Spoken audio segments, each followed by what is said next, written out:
How to quickly delete all liked videos on YouTube. Firstly, open the YouTube app on your device. After opening the app, you can see many options on the bottom of the screen where you have to click on the U option, which is on the right hand side. After clicking on it, you have to find the settings icon, which is located on the top right corner of the screen. Click on it. After clicking on it, now you have to find the history and privacy settings.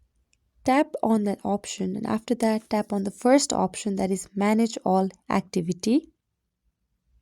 After tapping on it, this page will appear where you can see three options on the top: history, controls and interactions. We have to click on interactions. After that, simply click on videos, likes and dislikes, and now you can see all the videos that you have liked.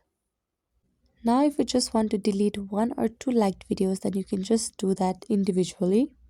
Or if you want to get rid of all the videos, just simply click on the cross sign on the dates given and it will delete all the videos that you have liked on that particular date. I hope this video is helpful. Thank you for watching and do subscribe to our YouTube channel.